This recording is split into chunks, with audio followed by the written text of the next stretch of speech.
우리에게 주신 하나님의 말씀은 에스겔 46장 16절로 18절 말씀입니다. 에스겔 46장 16절로 18절 말씀, 다 같이 한 목소리로 봉독하겠습니다. 주 여호와께서 이같이 말씀하셨느니라. 군주가 만일 한 아들에게 선물을 준즉 그의 기업이 되어 그 자손에게 속하나니 이는 그 기업을 이어받음이어니와, 군주가 만일 그 기업을 한 종에게 선물로 준즉 그 종에게 속하여 희년까지 이르고 그 후에는 군주에게로 돌아갈 것이니 군주의 기업은 그 아들이 이어받을 것임이니라. 군주는 백성의 기업을 빼앗아 그 산업에서 쫓아내지 못할지니 군주가 자기 아들에게 기업으로 줄 것은 자기 산업으로만 할 것임이라. 백성이 각각 그 산업을 떠나 흩어지지 않게 할 것이니라. 아멘. 네, 우리가 에스겔 46장을 같이 보고 있는데, 어제는 그 매일 드리는 제사, 상번제에 대해서 같이 살펴보았습니다.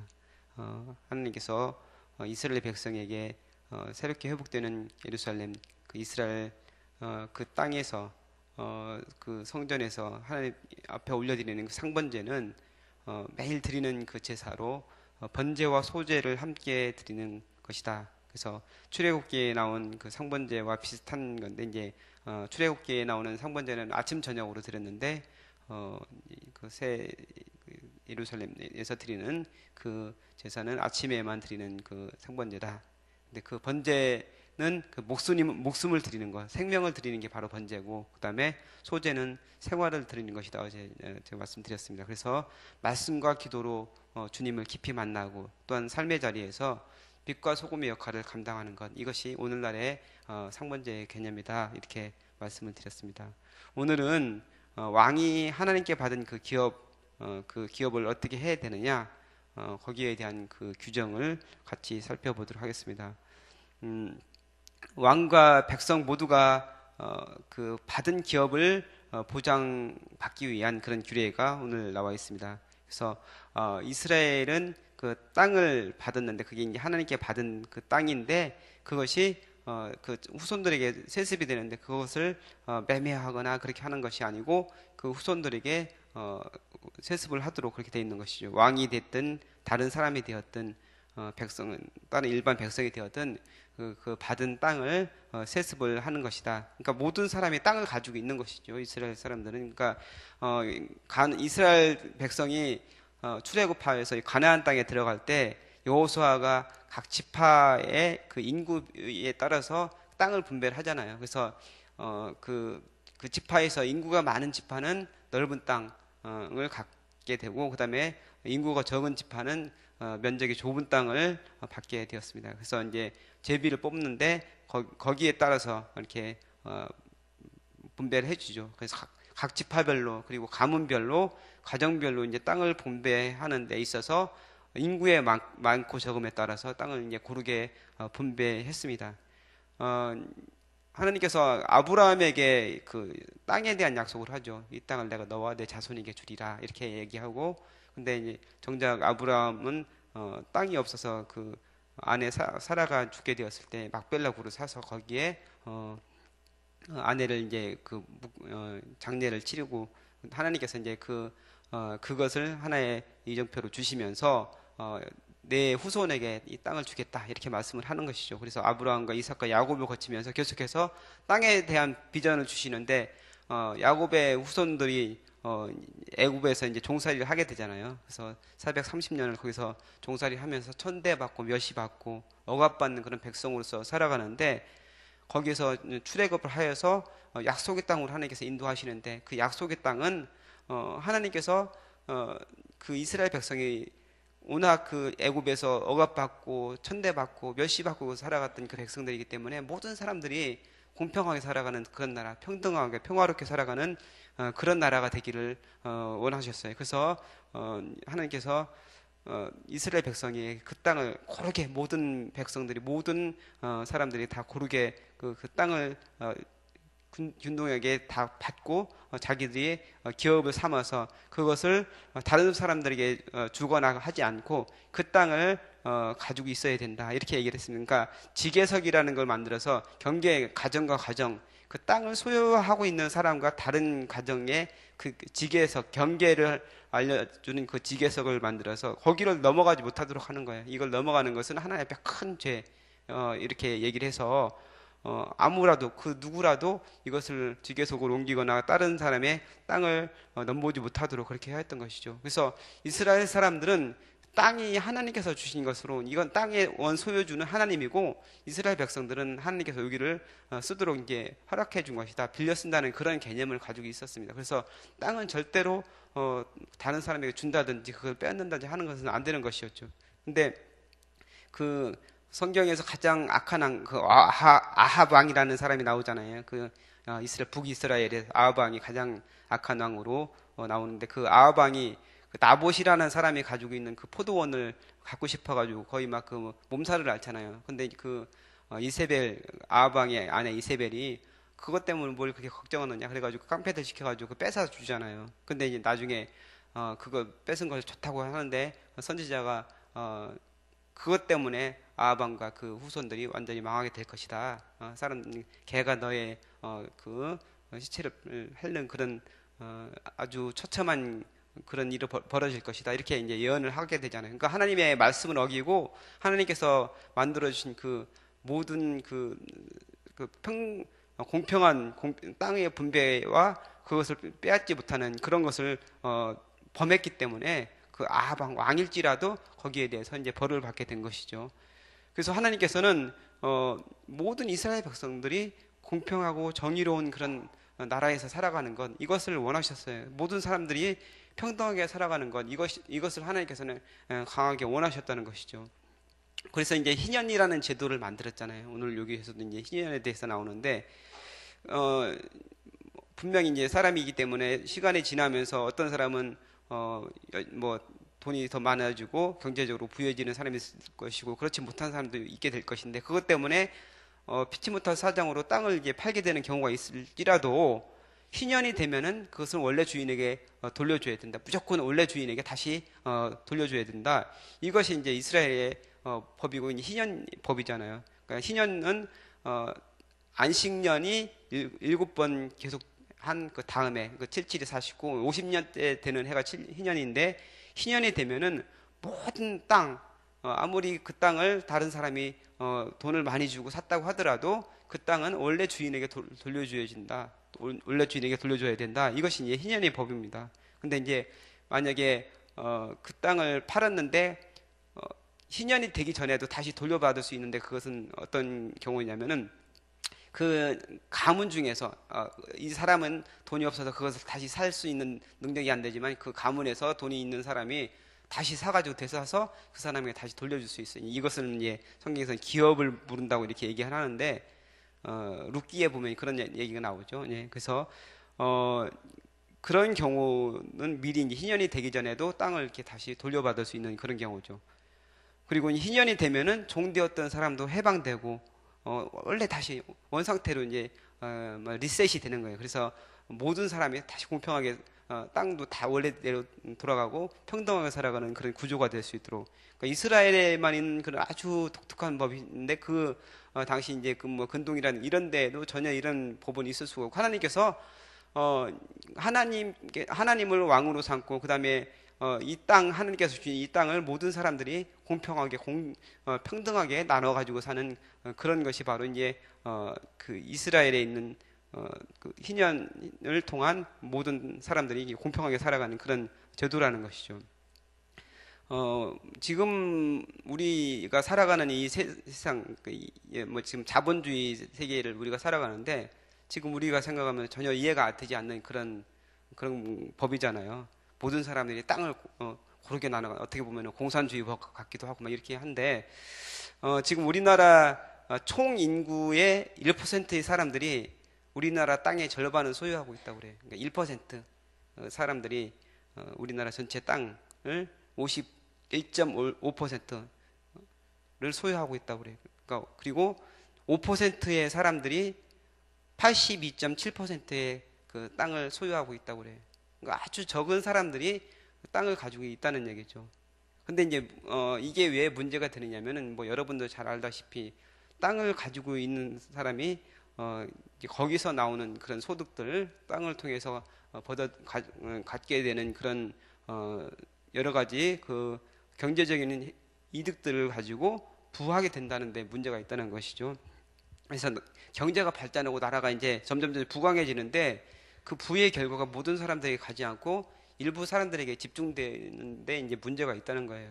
그래서 경제 활동을 해서 열심히 정말 일하고 열심히 자기가 노력을 해서 받게 되는 그 소득이 당사자에게 들어가야 되는데 그렇게 되지 않고 대부분은 이제 땅을 가지고 있는 사람들, 땅을 많이 소유하고 있는 사람들에게 들어간다는 것이 이제 문제가 된다는 것이죠. 뭐 청년들에게 우리나라가 뭐 헬조선이다, 뭐 이런 얘기 들어보시죠. 헬조선, 헬은 그 지옥, 조선은 그 우리나라 조선 시대 계급이 있는 사회가 조선 시대잖아요. 그러니까 지금 계급이 존재하지는 않지만 실제적으로 계급이 존재하는 것 같은 그런 나라다. 그래서 뭐 금수저, 흙수저 얘기하고 어떤 사람은 가문 좋은데 태어난 사람은 금수저를 입에 물고 태어났다. 그리고 뭐 보통 사람들은 흙수저를 가지고 물고 태어났다 이렇게 얘기를 하잖아요. 그래서 청년들이 정말 그 힘들고 어려운 세상을 살아가고 있는 거예요. 그들에게 희망이 있고 정상적으로 공부하고 대학 졸업하면은 일자리가 보장되고 정말 자기들 노력하는 만큼 살아가는 그런 나라가 되는데 그게 힘든 좀 나라라는 것이죠. 그래서 이제 구조적인 그런 문제들 여러 가지 이런 것들이 있고 지금 청년들이 자기들 살아가는 뭐 등록금 내고 이런 것도 이제 사실 뭐 지금 많이 좋아져서 나라에서 이제 장학금도 뭐 어느 정도 국가 장학금도 나오곤 하지만 살아가는 것이 많이 힘들어요. 알바하고 뭐 이렇게 하는데 그 지금 최저시급이 7,530원이에요. 우리나라 최저시급이. 그래서 이제 그거 뭐 보통 대부분의 대학생들이 알바를 하는데 열심히 하루에 뭐 4시간, 5시간 뭐 고깃집 가서 서빙하고 뭐 이렇게 해가지고 한 뭐 3만 원 정도 이 정도 받거든요. 근데 뭐 그렇게 하면서 이제 힘들게 살아가는데 그러고 나서 이제 대학을 졸업해도 사실은 그 미래가 보장되지 않는다는 것이죠. 어떤 그 구조적인 그런 문제에 있어서 잘 사는 사람들은 계속 잘 살게 되고 어려운 사람들은 계속 어렵게 되고 이게 이제 문제가 된다는 것이죠. 그 최근에 제가 읽은 책 중에서 대천덕 신부님이 지은 기독교는 오늘을 위한 것이라는 그 책을 제가 읽었는데 뭐 오늘 내용하고 연관이 있으니까 제가 얘기를 하는 거예요. 그 대천덕 신부님이 끊임없이 얘기하는 게 토지 공개념에 대해서 얘기를 하고 있어요. 토지 공개념은 최근에 이제 문재인 정부에서도 거기에 대해서 얘기를 하고 헌법에 토지 공개념을 넣겠다 이런 얘기도 하고 뭐 그렇게 했었는데 이거는 이제 누가 얘기한 거냐면은 19세기 경제학자 그 미국의 헨리 조지가 이야기한 겁니다. 그래서 헨리 조지는 기독교인, 독실한 기독교인인데 이 사람이 이제 성경적인 경제적인 오늘 제가 얘기한 그 땅은 하나님의 것이고 그 땅을 그것을 사람이 소유해서 그걸 가지고 땅을 가지고 돈을 많이 벌고 이러는 것은 이게 하나님의 뜻이 아니다. 그래서 성경적인 그 경제 정의를 통해서 대안을 제시한 사람이 바로 헨리 조지라는 사람이에요. 그래서 이제 그 사람이 어떤 그 해결책을 얘기했느냐, 모든 토지에다가 세금을 부과하고 다른 세금을 폐지하는 거예요. 그러니까 땅을 많이 가지고 있는 사람들은 땅을 많이 가지고 있어서 이제 뭐 좋지는 않은 거죠. 그렇게 되면은. 근데 어떻게 보면 공산주의 사상 같잖아요. 근데 공산주의 사상은 아니고 공산주의는 모든 뭐 땅을 비롯해서 개인의 사유재산 이런 것을 전체를 인정하지 않고 당이 모든 것을 다 관리하고 개인에게는 그런 걸 전혀 이제 갖지 못하게 하는데 이 헨리 조지라는 사람은 사유재산에 대해서 철저히 인정하고 땅에 대해서만 그렇게 얘기를 하는 거예요. 그래서 여기에 대해서 많은 사람이 그 세계적으로 헨리 조지 협회라는 그런 협회가 많이 생겼어요. 이 사람의 이런 사상을 좋게 생각을 해가지고 우리나라에도 그 협회가 있고 이제 그 대천덕 신부님을 중심으로 해서 지금 뭐 그 성토모 성경적인 토지 정의를 위한 모임이라고 해가지고 성토모가 생겼는데 그 뒤에 이제 지금은 뭐 희년 함께라고 해가지고 청년들에게 이제 그 뭐 거주할 수 있는 한 20만 원 정도면 같이 공동으로 잘 거주할 수 있는 좋은 환경을 제공해 주는 이런 것도 이제 많이 하고 그런 일들을 하는데 이제 그런 모임들이 있는데 실제적으로 이제 덴마크에서는 이 헨리 조지 이 사상을 가지고서 나라에서 실험을 했다고 그래요. 그러니까 헨리 조지 협회 멤버를 중심으로 덴마크 정의당이 결성이 됐는데 그 덴마크 정의당과 함께한 그 연립 정부를 구성을 해서 나라에서 그 헨리 조지의 그런 얘기했던 그런 것들을 실제로 해봤다고 그래요. 근데 그 결과 나라가 실제적으로 경제적으로도 이제 성과가 있었고 적자 그동안에 많은 적자가 있었는데 적자가 흑자로 전환되고 그다음에 외채가 많이 감소가 되고 실업이 거의 해소되는 그런 일이 있었는데 이제 사람들이 정치적인 세력이 너무 작다 보니까 나중에 이제 뭐 계속해서 지속하지 못했다 뭐 이런 얘기가 있었는데 어쨌든 그 대천덕 신부님이 경제 정의에 대해서 계속해서 얘기하면서 강원도 태백에다가 예수원을 만들었어요. 그래서 거기서 그 나라를 위해서 그다음에 사회 정의를 위해서 기도하면서 이 나라가 하나님 뜻대로 정의로운 나라, 공평한 나라가 되기를 위해서 계속해서 교육을 하고 기도하고 그런 모임을 뭐 갖고 있거든요. 지금도 이제 강원도 태백에서 그 예수원이 있는데 뭐 우리가 이 나라를 위해서 그리고 이 나라 사회를 위해서 관심을 가져야 되는 거예요. 이제 우리가 기독교 교회 나와서 우리가 예수 믿고 구원받고 개인의 구원에 대해서 이제 관심을 갖고 많은 영혼들을 구원하기 위해서 노력을 하는 거는 좋은데 거기에만 관심을 갖는 것이 아니고 사회 정의에 대해서도 이제 우리가 관심을 가져야 되는 것이죠. 어떻게 하는 것이 하나님의 뜻인가? 이 세상이 어떻게 되는 것이 하나님의 뜻인가? 거기에 대해서도 관심을 가져야 된다는 것이. 우리가 세상 사람들로 지탄받는 게 뭡니까? 기독교인들이 너무 욕심 부리고 자기만 잘 먹고 잘 살려고 하는 그런 모습들 때문에 지탄을 받잖아요. 그러니까 사회가 부조리하고 그다음에 억압받고 천대받는 사람들이 점점 많아지는데 거기에 대해서 관심을 갖지 않는다면은 하나님의 뜻이 아니라는 것이죠. 거기에 대해서 관심을 갖고 그를 위해서 기도해야 되는 거예요. 그러니까 예수원에서 가장 많이 하는 사역 중에 하나가 나라를 위해서, 통일을 위해서 기도하고 사회를 위해서 기도하는 거거든요. 그러니까 우리가 해야 될 일 중에 하나가 우리 개인의 그런 기도뿐만 아니고 이 사회를 위해서, 나라를 위해서, 통일을 위해서 기도를 해야 되는 거예요. 그리고 끊임없이 관심을 갖고 정말 하나님의 정의, 평화가 이 땅 가운데 이루어지는 것을 위해서 기도해야 됩니다. 그런 여러분 되시기를 주님의 이름으로 축복합니다. 기도하겠습니다. 하나님 감사합니다. 오늘 모든 토지는 하나님의 것이고 그것이 하나님 뜻대로 공평하게 나누어지는 것이 성경적인 진리라는 것을 같이 살펴봤습니다. 우리 사회 가운데 여러 가지 힘들고 어렵고 억압받는 사람들이 많이 있는데 그들을 위해서 우리가 더욱더 기도하게 하시고 이 나라가 하나님의 정의와 평화와 사랑이 넘치는 그런 나라가 될 수 있도록 주님께서 축복하여 주옵소서. 감사드리며 예수님의 이름으로 기도합나이다. 아멘. 오늘 같이 들으실 공동기도문 봉사입니다. 우리에게 서로 사랑하는 마음을 더욱 부어 주옵소서. 교회 안의 작은 교회들을 넉넉하게 축복하옵소서.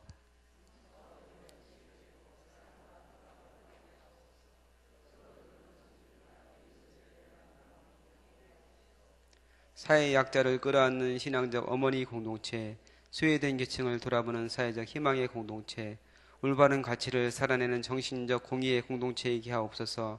우리 교회가 여기 있어 지역사회와 시대가 복되게 하옵소서. 아멘. 주기도문 하시겠습니다. 하늘에 계신 우리 아버지, 아버지의 이름을 거룩하게 하시며 아버지의 나라가 오게 하시며 아버지의 뜻이 하늘에서와 같이 땅에서도 이루어지게 하소서.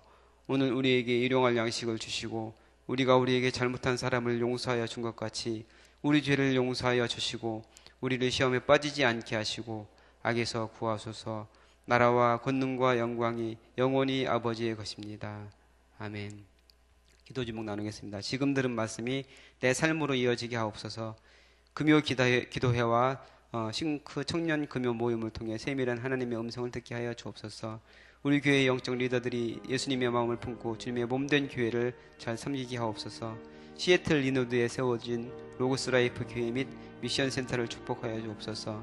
꿈새 하프타임을 통해 하늘의 은혜가 각 성도님들에게 충만히 임하게 하여 주옵소서. 2018년 5개 지역 단기 선교 일정이 잘 준비되어 은혜 가운데 진행되게 하여 주옵소서. 기도하시고 또한 여러분이 가지고 나오신 소원 주님께 아뢰신 후에 자유롭게 돌아가시기 바랍니다. 기도하겠습니다. 하나님 감사합니다.